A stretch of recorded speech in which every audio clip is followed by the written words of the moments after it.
நீங்கள் இங்கே பார்த்துக் கொண்டிருக்கும் இந்த இடங்கள் உங்களுக்கு ஞாபகம் வருகின்றனவா? உங்களில் சிலருக்கு இந்த இடங்கள் நடைபயின்ற துள்ளியோடி திரிந்த நிலங்களாக இருக்கலாம். புங்குடுதீவின் நிகழ்கால காட்சிகள் சிலவற்றையே உங்களால் இங்கு பார்க்க முடிகின்றது. என்ன, இந்த காட்சிகள் நீர்வளம் நிறைந்து பசுமையாக காட்சி தருவதை நீங்கள் வியப்பாக உணர்வது புரிகின்றது. வடகிழக்கு பருவப்பேச்சு காற்றினால் ஏற்படும் மழை வீழ்ச்சியின் பிரதிபலிப்புகளே இவை. நீங்கள் கையெடுத்து கும்பிட்ட பெருங்காடு கிராஞ்சியம்பதி கந்தசுவாமி கோவிலும் அதற்கருகில் சிவன் கோவிலும் உங்கள் கண்களுக்கு புலப்படுகின்றன. கோவில்களுக்கு வடக்கே நீங்கள் கல்வி கற்ற ஸ்ரீ சுப்பிரமணிய மகளிர் வித்யாலயம். இந்த சந்தி எதுவென்று உங்களால் உணர முடிகின்றதா? பெருங்காட்டின் முக்கிய இந்த சந்தியிலிருந்தே வலதுபுறமாக இருபிட்டிக்கும் இடதுபுறமாக குறிகாட்டுவானுக்கும் செல்லும் வீதிகளை நீங்கள் பார்க்கின்றீர்கள். இந்த கால்நடை வளர்ப்புகளுக்கும் இங்கு வாழும் மக்களுக்கும் மிக நெருங்கிய தொடர்பு உண்டு. தாய்ப்பசுவை தொடரும் கன்று போல உங்கள் எண்ணங்களும் உங்கள் தாய்மண் மீது நோக்கியே ஓடுகின்றன. புங்குடுதீவின் பிரதான வீதி பல வருடங்களுக்கு பின்னர் செப்பனிடப்பட்டுள்ளது என்பது தெளிவாக தென்படுகின்றது. மாரி காலமாக இருந்தபோதும் குடிநீர் இடம் நோக்கி செல்லும் பெண்கள், கல்வி கற்கும் வயதிலுள்ள சிறுமிகள் என காட்சிகள் விரிகின்றன.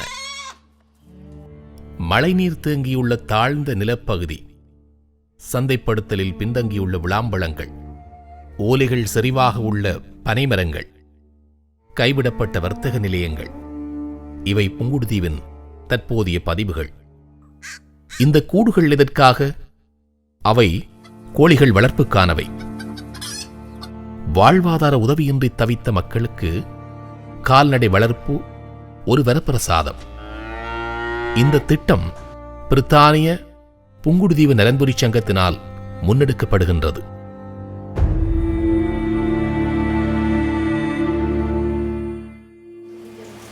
எனது பேர் காண்டீவன். என 3 பிள்ளைகள். கோழி வளர்ப்பு திட்டம் இப்போ எங்களுக்கு தந்திருக்கு. அதால் நாங்கள் பயனை அடையணுமெண்டா கோழியை வழியாக பராமரித்து அந்த கோழிகள் மூலம் நாங்கள் சில நன்மைகளை காணணும். அந்த நன்மையில் எங்களுக்கு சில வளர்ச்சிகளை தரும். அந்த வளர்ச்சியால் நாங்கள் மேலும் மேலும் முன்னேறக்கூடிய மாதிரி இருக்கும். கோழியை மாதிரி பராமரித்து அதை நாம் முட்டைற அளவுக்கு வளர்த்து அதை இன்னும் நாங்கள் மேலும் மேலும் அந்த கோழிகளை பெருக்கி கொண்டு போகிறதுக்கு எங்களுக்கு இன்னும் இந்த வாழ்வாதார உதவி எங்களுக்கு மிக நன்மையை தந்து கொண்டிருக்கின்றது.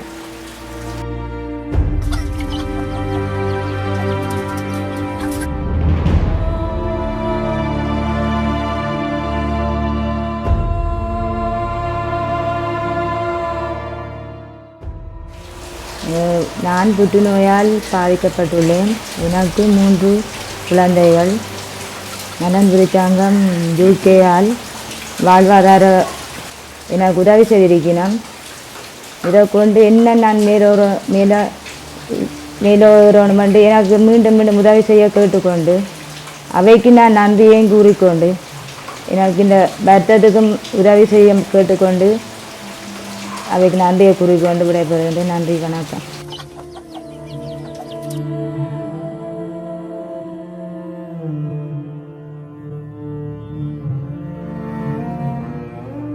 புங்குடுதீவு நலன்புரி யூகே அவர்கள் நேமிநாதன் ஐயா அவர்களுடன் தொடர்பு கொண்ட போது அவர்கள் அங்கே உள்ள ஒன்றியத்தினூடாக சில உதவிகளை எங்கள் மக்களுக்கு செய்வதற்காக இங்கே ஆக்களை அனுப்பி அதனூடாக அங்கே வெளியிலே உள்ள மக்களிடம் பணங்களை சேகரித்து கோழி வளர்ப்பதற்கு கூடும் அமைத்து 20 கோழிகளையும் எங்களுக்கு தந்து அதனூடாக நாங்கள் பல முன்னேற்றங்கள் அடைவதற்கு கோழிகளை வளர்த்து மற்றவர்களையும் ஊக்குவிப்பதற்காக எங்களினூடாக முட்டைகளை விற்று கோழிகளை வளர்த்து மென்மேலும் இருக்கின்றவர்களுக்கும் உதவி செய்வதற்காக முன்வந்துள்ள ஒன்றியம் அவர்களுக்கு நன்றியையும் கூறி விடைபெறுகிறேன். வணக்கம்.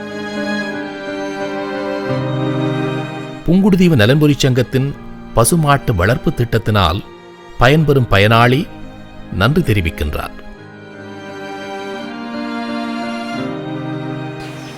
வணக்கம், நான் புங்குடுதீவு மடத்தொழிலிருந்து கதைக்கிறேன்.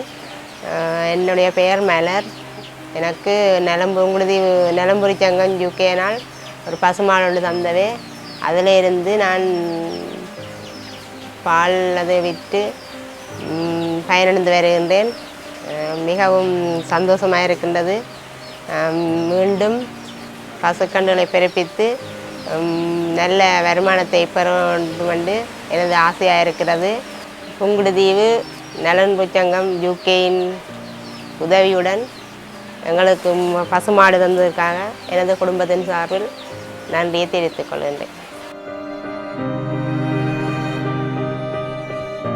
கணவனை இழந்த கைம்பெண் தனது 16 வயதான கல்வி கற்கக்கூடிய மகளுடன் வாழும் நிலையில் தனது கையறு நிலையை விவரிக்கின்றார். எனது பெயர் பாக்கியவதி. முதலாம் பட்டத்தை வசிக்கிறேன். எனது கணவன் சுவையினால் இறந்து விட்டார். நானும் ஒரு குழந்தை, ஒரு பொம்பளை பிள்ளை. அவளுக்கு 16 வயசு ஆகுது. படிப்பு கஷ்டம். அவளுக்கு டியூஷன் கிளாஸ் ஒன்றும் போகிற கஷ்டத்தால் நான் தடை செய்து விட்டேன். அதால் அவள் படிக்கணுமென்று எனக்கு ஒரு உதவியும் இல்லை. கூலி வேலைக்கு போய்த்தான், வீட்டு வேலை கூலி வேலை போய்த்தான் நான் உழைக்கிறேன். 400-500 சம்பளம் தெரியணும் காணாது எனக்கு. ஆனபடியாக எனக்கு ஒரு உதவி செய்யுமாறு உங்களை கேட்டுக்கொள்கிறேன். அவர்களுக்கு தேவைப்படுவது இப்போது வாழ்வாதார உதவிகள். கல்வி கற்க வசதியற்றிருக்கும் பாக்கியவதியின் 16 வயதான மகளை கல்வி கற்கச் செய்ய வேண்டியது உங்கள் தார்மீக கடமை அல்லவா?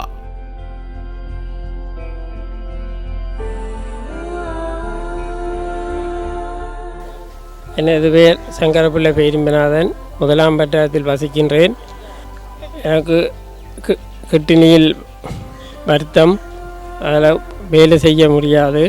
எனக்கு 3 குழந்தைகள் இருக்கிறது. மனைவியின் உழைப்பில் தான் வீட்டு ஜீவன் நடந்து கொண்டிருக்கு. அதனால் எனது குழந்தை படிப்பு செலவுக்கு போதிய வசதி இல்லாமல் இருக்கிறதால் குழந்தை படிப்பு செலவுக்காக உங்களால் வாழ்வாதார உதவியை கேட்கின்றேன். சிறுநீரக பாதிப்பினால் முடங்கிப்போன குடும்பத் தலைவன், குடும்பத்தின் சுமையை சுமக்க முடியாது சுமக்கும் அவரது மனைவி. இந்த நிலையில் அவர்களின் குழந்தைகளின் கல்வியும் எதிர்காலமும் சிறக்க இப்போது அவர்களுக்கான உடனடி தேவை வாழ்வாதார உதவி. இவ்வாறு வருமானங்கள் அற்று வாழ்வாதார உதவிக்காக ஏங்கும் உள்ளங்கள் பல இம்மண்ணில் உள்ளன. நாங்கள் செய்கிற ஒவ்வொரு விஷயமும் அதன் நோக்கத்தை போய் அடைய வேணும். அதன் அடிப்படையில் இப்போ தம்பி கமல் இந்த பேட்டியை எடுக்கிறதன் மூலம் இங்கே சிச்சுவேஷனு, இங்கே இருக்கிற சூழலை நீங்கள் நேரடியாக கண்ணூடாக பார்ப்பது போல் பார்க்கக்கூடியதாக இருக்கிறது. இங்கு பார்த்த இடமெல்லாம் இப்போ பச்சையாக இருக்கிறது. இந்த வளங்கள் ஒன்றும் பயன்படுத்தப்படவில்லை. அதுக்குரிய திட்டமிடல் இங்கே இருக்கவில்லை. இங்குள்ள மக்கள் எல்லோரும் ஏதோ அண்டண்டாடு சீவியத்துக்காக வாழுகின்றார்கள். அதனால் அவர்களது குழந்தைகளையோ அவர்களது வாழ்க்கையிலையோ திட்டமிட்டு முன்னேற்ற பாதைக்கு கொண்டு போக இயலாமல் இருக்கிறது. அதற்கு ஒரு காரணம் சொல்லலாம், அவர்களுக்கு இங்கு தொழில் வாய்ப்பு இல்லை. தொழில் வாய்ப்பு இன்மையால் அவர்கள் வறுமை கோட்டுக்குள்ளேயே நிற்கின்றார்கள். முதலாவதாக இங்கே இருக்கிற வளங்களை சரியாக திட்டமிட்டு ஒரு தொழில் வாய்ப்பை இந்த சமூகத்துக்கு நாங்கள் செய்து கொடுப்போமாக இருந்தால் நிச்சயம் இங்கே இருக்கிற மக்கள் இந்த மண்ணிலேயே தன் காலில் நின்று வாழக்கூடிய வசதி ஏற்படும். இங்கு வாழும் மக்களுக்காக அங்கிருக்கும் தொழிலதிபர்கள் இங்கு முதலீடு செய்ய வேணும். முதலீடு செய்து அவர்களுக்கு தொழில் வாய்ப்பை கொடுக்க வேண்டும் என்றது என்னுடைய கருத்து. இரண்டாவதாக சிறு சிறு முயற்சிகளை சுயதொழில் முயற்சி செய்பவர்களுக்கு கொடுப்பதாக இருந்தன கூட சரியான விதத்தில் அவர்களிடம் போய் அவர்கள் அந்த முயற்சியை செய்யக்கூடிய தகுதியுடையவர்களா என்பதை நாங்கள் சீர்தூக்கி பார்த்து அவர்களுக்கு அந்த உதவியை செய்ய வேண்டும். அப்படி செய்வதன் மூலம் நாங்கள் அளிக்கிற உதவி அந்த குடும்பங்களுக்கு, அந்த மக்களுக்கு போய் சேரும்.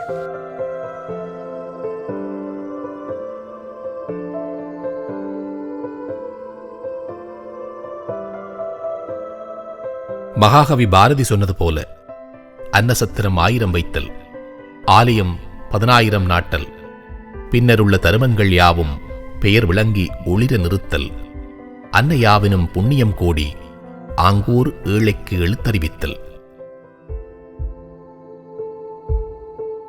புங்குடுதீவு பாடசாலை மாணவர்களுக்கு கற்றல் உபகரணங்கள் வழங்கி வைத்த நிகழ்வினை இந்த காணொளியின் வாயிலாக பார்க்கின்றீர்கள். புங்குடுதீவு நலன்புரி சங்கம் வழங்கிய இந்த கற்றல் உபகரணங்கள் வழங்கும் நிகழ்வு புங்குடுதீவு சர்வோதய மண்டபத்தில் டிசம்பர் 1ஆம் தேதி வியாழக்கிழமை கடும் மழைக்கும் புயலுக்கும் மத்தியில் நடைபெற்றது. இங்கு தீவக வலயத்தைச் சேர்ந்த பாடசாலைகளில் இருந்து தெரிவு செய்யப்பட்ட 970 மாணவர்களுக்கு கற்றல் உபகரணங்கள் வழங்கி வைக்கப்பட்டமை சிறப்பம்சமாகும். நிகழ்வில் வடமாகாண ஆளுநரின் செயலாளர் இ. இளங்கோவன், தீவுப்பகுதி பிரதிக்கல்வி பணிப்பாளர் ச. பாஸ்கரன், பேராசிரியர் கா. குகபாலன் ஆகியோருடன் பலரும் கலந்து கொண்டனர்.